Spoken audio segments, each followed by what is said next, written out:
Hey guys, it's Elise and welcome back to My Cupcake Addiction. Today we're going to be making a rainbow layer Instagram cake. It's fondant free, so easy to make, and it looks so cute. I just hit 400,000 followers on Instagram, so hi to all of you guys that follow me over there. And if you don't, I highly recommend you check out the My Cupcake Addiction Instagram. If you love everything that we do here on the YouTube channel, you're going to absolutely love pretty much everything cake, candy, sweets, desserts related. I like to say it's the sweetest place on Instagram.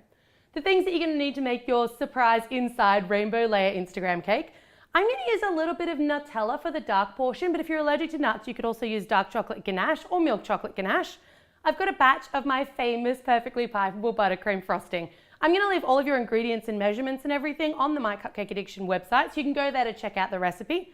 I've also got some black candy melts. I've got an offset spatula and I've got a serrated knife.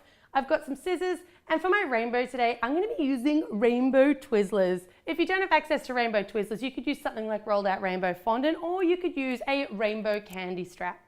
I've got some lovely bright food colorings, and I'm going to use packet vanilla mix today. I'm going to use packet mix because when you mix in this amount of color into a vanilla cake, it kind of tends to knock the air out of it a little bit. Those packet mixes, they're a little bit more robust and they can handle that additional mixing. Plus, you can mix them up one packet and one color at a time, so you don't have a whole bunch of mix just sitting there losing its air while you wait for each layer to cook.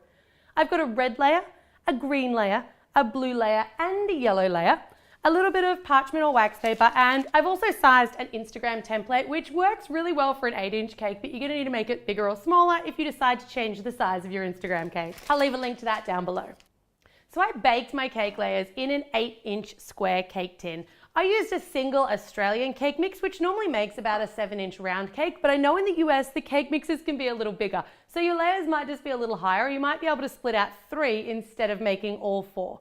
I've got all of my layers and they are completely cooled. They can't be at all warm or they're gonna crumble when you try to carve them. And the first thing we're gonna do is we're just gonna carve them up and we're gonna take off any of the sort of top and bottom and expose the beautiful colors underneath and make them all a uniform size. So I'm gonna take a bread knife and I'm just gonna slice straight across. I'm gonna do this by eye, and sometimes it pays to get down eye level with your cake.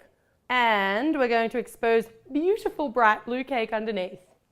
Make sure it's nice and even and as flat as possible. And then on the back of your cake, on the bottom, you're always gonna have like a little bit of just a cooked side. So you wanna take that off as well, but don't take too much cake off here. It's like a really, really thin layer that you wanna slice away to expose the blue. You wanna repeat that with all 4 of your colors, and we're gonna start layering with blue on the bottom. So with all of our little pieces of cake carved, and you should have a nice front side and a nice back side.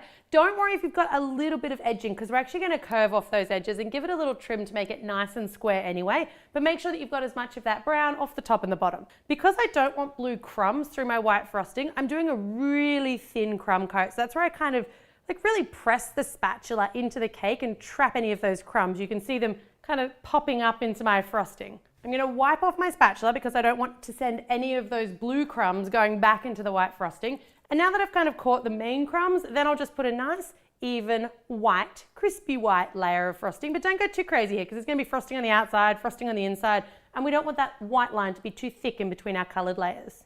On goes my green layer, and we'll repeat the process with the crumb coat and then the nice white coat of frosting in the middle.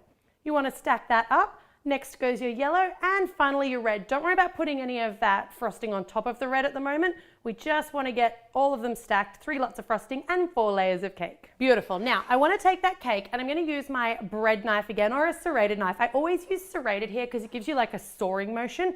And I'm going to come in and I'm going to cut all down the sides of my layers so that I get rid of the brown edges on the sides, but also so that I get a perfectly even and evenly frosted square. Now, because our Instagram logo kind of has those rounded edges, you're going to have to round off your edges here. I find it best just to start by actually cutting down, and you can see how firm these cakes are. When you make your own sponge recipe, it's kind of a little bit lighter and fluffier. Those packet mixes are usually a little bit denser and just a little bit easier to carve. If you find that your cake's crumbling a little bit too much here, you can just pop it in the freezer for about 10 minutes to let it firm up. Now I'm going to take my white frosting again and do a really, really light crumb coat all over the outside, and then this cake's going to go into the freezer for about 15 minutes. Be really, really gentle with your corners here. Treat them very carefully because you don't want to start losing chunks of corner, or your Instagram logo is not going to be as neat as we want. That's gonna go off into the freezer for about 15 minutes because I really want that crumb coat to set so I don't pick up any crumbs at all when I put on my beautiful top coat. If you thought you were going to get a chance to rest and relax while that cake's in the freezer, you are sadly mistaken. We still have work to do. So I've got my black candy melts and I've melted them down and popped them into my Ziploc bag. And I'm just going to snip a nice little tiny tip off the corner to turn it into a bit of a makeshift piping bag. So I've used my Ziploc bag just to create the little black flash. And then I'm going to take an unmelted candy melt and upside down I'm going to stick it in to kind of create the little circle that goes inside the square. I want to push that right down so it's kind of embedded in that black chocolate. And before that starts to melt too much, you want to just run your finger around because you want to make sure this is really, really nice and flat and sharp on the edges. Once you've done your little flash, then we can make our shutter. So I've got my larger piece of parchment paper and make sure you don't drag that through your flash. And I'm going to slide that over and then just make like a big round circle. To add in a bit of texture to our nice big round circle, I'm just dragging the bag through it and really just leaving almost like a bag mark or a little ripple to give it that sort of nice shutter effect and give it a bit of dimension. I'm going to pop those both off into the fridge and I'm going to let them completely set, and then we're going to move on to our frosting. So your cake should be back from the fridge and it should be nice and firmly set, just that frosting on the outside. You don't necessarily have to freeze the whole cake, just the frosting.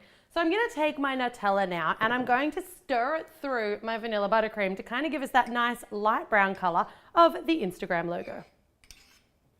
Beautiful. So that's the color you should have, which is kind of going to be our light brown, and then our straight Nutella is going to be the dark brown.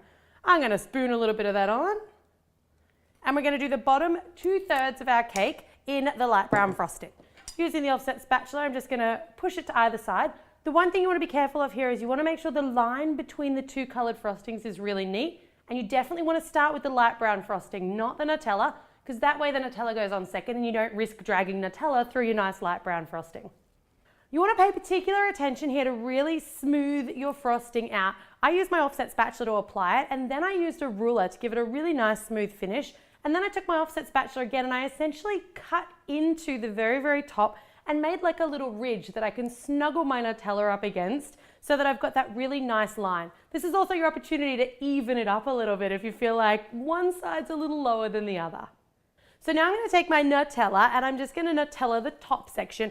This should be easier because you've already kind of got the little marker all set out of where that Nutella is going to nestle up against, but you want to try to make sure that you're not dragging any of that light brown frosting back through the Nutella. So just try and apply it, particularly when you're close to the edges of the light brown frosting, in one go. Once again, just using my ruler to make that really nice and smooth and to kind of round off those edges.